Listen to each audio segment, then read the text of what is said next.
So hello everyone, welcome back to the new video. I hope आप लोग एकदम बढ़िया होंगे, मैं भी एकदम बढ़िया हूँ। तो आप लोगों ने मेरी एक अभी रीसेंट ट्रिप देखी होगी जो कि मैंने अगस्त मंथ में की थी। और कौन सी गाड़ी से की थी? तो यार ये है MG की विंडसर ईवी, जिससे हम लोगों ने एक रोड ट्रिप की थी दिल्ली से लेके। आप समझ सकते हो, मतलब मेन तो आप मानोगे तो गाजियाबाद, लेकिन आप दिल्ली से लेके चल सकते हो दिल्ली टू जिम कॉर्बेट। तो मैंने उस वीडियो में, एक एंड की वीडियो में आपको बोला भी था कि मैं अपना पूरा ओवरऑल एक्सपीरियंस बताऊंगा इस MG विंडसर के साथ, मेरा कैसा रहा और कितनी इसकी चार्जिंग में कॉस्ट लगी, कैसा इस गाड़ी का कंफर्ट है, क्या मुझे इसके पॉजिटिव्स लगे at that point of time और क्या मुझे इसके नेगेटिव्स लगे। तो वो सारी चीजें आज हम डिस्कस करने वाले हैं। तो अगर मैं मानूं, हमारे यहाँ से जो दोनों तरफ का आना जाना था वो क्लोज टू 700 किलोमीटर्स की रोड ट्रिप ये पड़ी थी।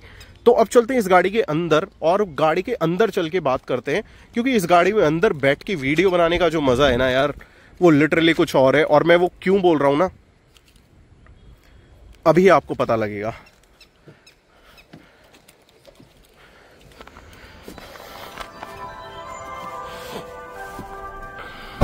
सो यस, अब हम आ गए हैं इस गाड़ी के अंदर। मैं क्यों बोल रहा था इस गाड़ी में बैठ के ही मजा है वीडियो बनाने का। देखो भाई, ये है पूरी मून रूफ। तो देखो फीचर्स क्या है वो तो हम आगे डिस्कस करेंगे, वो मैं आपको जरूर बताऊंगा आगे। बाकी अंदर बैठ के जो एम्बियंस आता है ना इस गाड़ी का, एक तो ये गाड़ी वैसे ही बहुत ज्यादा स्पेशियस है, उसके अलावा ओवरऑल गाड़ी के जो इंटीरियर्स है ना यार, टॉप नॉच है। लिटरली गाड़ी बहुत ही ज्यादा सुंदर लगती है। और इस गाड़ी के सेल्स नंबर्स इतने ज्यादा होने का भी रीजन सबसे बड़ा यही है कि यार इंटीरियर्स देखो ना, आप एक बार इंटीरियर्स देखो, स्पेस देखो, क्वालिटी देखो। ज्ञान दे रही है माता, इनका ज्ञान भी सुनो। तो देखो मैं सबसे पहले आपको बताता हूं ये कौन सी है। ये है MG Windsor EV, top and model है और शॉर्ट रेंज वाली है, जो कि आई थिंक 38 या 39 किलोवाट में इसकी बैटरी आती है। करीब जो कंपनी क्लेम करती है वो करती है 331 किलोमीटर्स की रेंज। तो अब हम ये है कुछ गाड़ी के बारे में।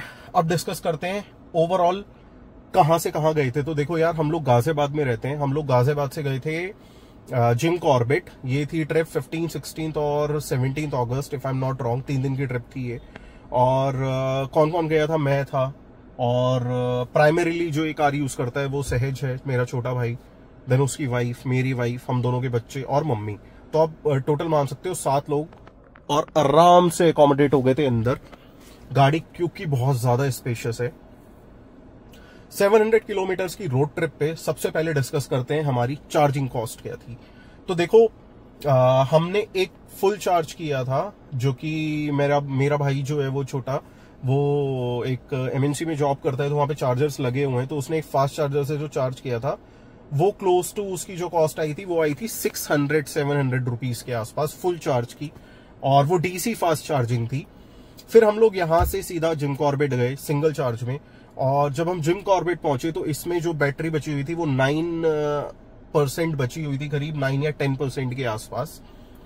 फिर उसके बाद हम लोगों ने क्या किया था, हम लोग वायर कैरी कर रहे थे साथ में, जो चार्जिंग का वायर है जो हम घर में भी यूज कर लेते हैं जनरली, 16 एम्पेयर वाला, तो वो हम अपने साथ कैरी कर रहे थे। तो रिजॉर्ट में मैंने पहले ही बात कर ली थी कि हम गाड़ी चार्ज कर सकते हैं नहीं, तो उन्होंने बोला था बिल्कुल कर सकते हो अगर नॉर्मल है तो हमने वहां पे गाड़ी चार्ज की। ओवरनाइट गाड़ी 100% हो गई। हम लोग पूरा जिम कॉर्बेट घूमे। जिम कॉर्बेट घूमने के बाद चलने वाले दिन से पहले हम लोगों ने रात में ही फिर से गाड़ी चार्ज पे लगा दी, फुल चार्ज की, और फुल चार्ज करने के बाद हम दिल्ली आ गए। तो अगर आप मेरी पूरी कॉस्ट पूछोगे कि क्या कॉस्ट आई मेरी इस गाड़ी को जिम कॉर्बेट तक ले जाने में, तो वो थी सिर्फ 700 रुपए। आप मोटा मोटा 700 रुपए पकड़ सकते हो। वहीं अगर मैं टोल की बात करूं तो टोटल हमारा जो टोल पड़ा था यहां से लेके और वहां से वापस आने का, that is close to, if I am not wrong, करीब 750 रुपए के आसपास का। मतलब जो टोल की कॉस्ट थी उतने में हमारी गाड़ी आ जाके भी आ गई, वहां से भी वापस भी आ गई। अब हम डिस्कस करते हैं मेनली मुझे जो गाड़ी के हाइलाइट्स लगे। मेनली हम बात करेंगे अभी पॉजिटिव्स के। तो देखो सबसे बड़ा पॉजिटिव जो है इस गाड़ी का, जो मुझे लिटरली सबसे ज्यादा लगा, वो है भाई गाड़ी का स्पेस। लिटरली ये गाड़ी बहुत ज्यादा स्पेशियस है, और 5 लोग मतलब मैं ये बोल सकता हूं पहली बार कोई ऐसी गाड़ी है अंडर 20 लाख रुपीस जिसमें 5 लोग वाकई में कंफर्टेबली अपने स्पेस के साथ जा सकते हैं। और हैंड्स ऑन एक्सपीरियंस रहा मेरा, बहुत ही बढ़िया एक्सपीरियंस था। मैं लिटरली या तो मैं ड्राइव कर रहा था गाड़ी या फिर मैं को ड्राइवर सीट पे, इस वाली सीट पे बैठा था। मतलब अब इस गाड़ी में जो सीट्स है वो वेंटिलेटेड है, और उस टाइम पे मुझे बिल्कुल याद है मॉनसून पीक पे था 15-16 अगस्त, और 15 अगस्त को यहाँ पे भी दिल्ली में भी काफी तेज बारिश हुई थी। एक बारिश हमें वहां पे भी मिली थी। तो वेंटिलेटेड सीट्स की वजह से इतनी हेल्प मिली यार हम लोगों को गाड़ी में, और कहीं से कहीं तक भी गाड़ी में गर्मी वाली फीलिंग नहीं आई।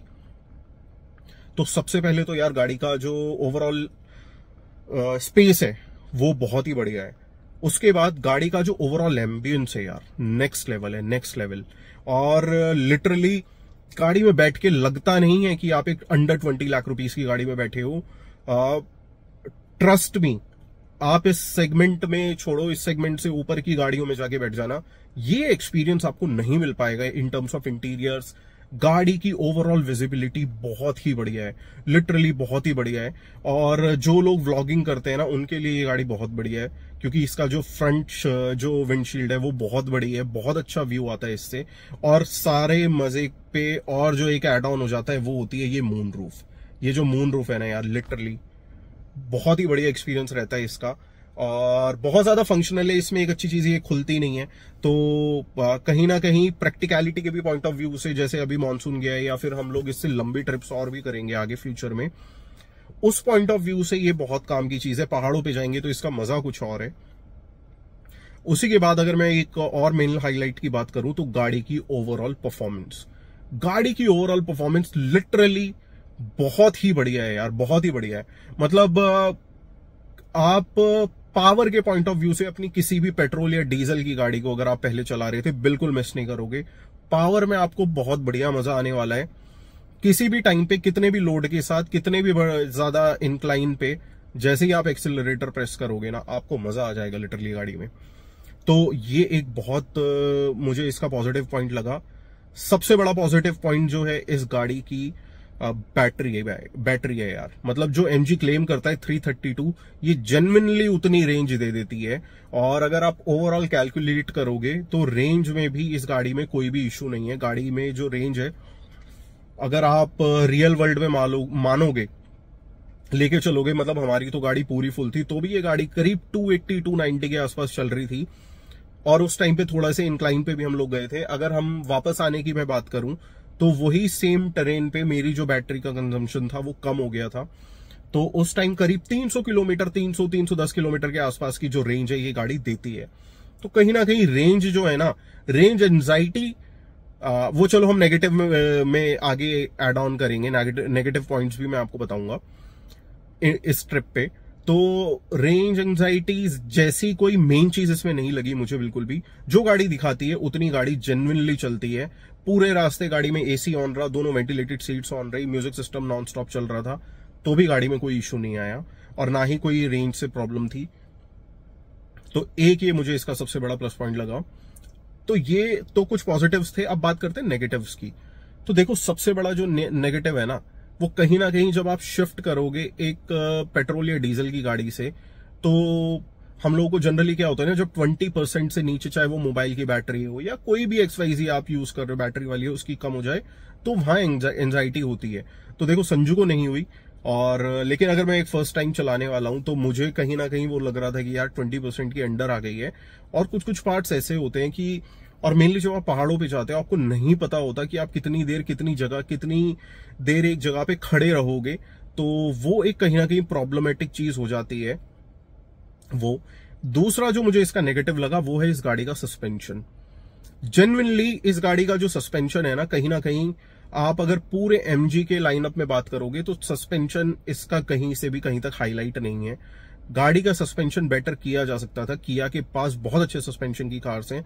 MG हेक्टर का सस्पेंशन बहुत अच्छा है, MG एस्टर का सस्पेंशन बहुत अच्छा है, ZS EV का भी सस्पेंशन बहुत अच्छा है, लेकिन इसका बहुत ही ज्यादा स्टिफ है।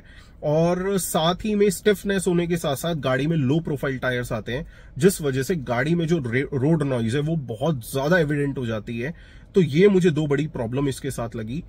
और इस पूरी ट्रिप पे एक चीज प्रॉब्लम और आई हमें, वो थी गाड़ी का एसी बंद हो जाना। तो देखो, एसी का ट्रिप करना is a different thing, blower चलता रहता है, एसी ट्रिप कर जाता है, लेकिन इस गाड़ी का लिटरली एसी ही बंद हो गया। और ऐसा मैंने 2 बार नोटिस किया। तो अगर आपको देखना है तो मेरी आप वीडियोस में जाके देख सकते हो।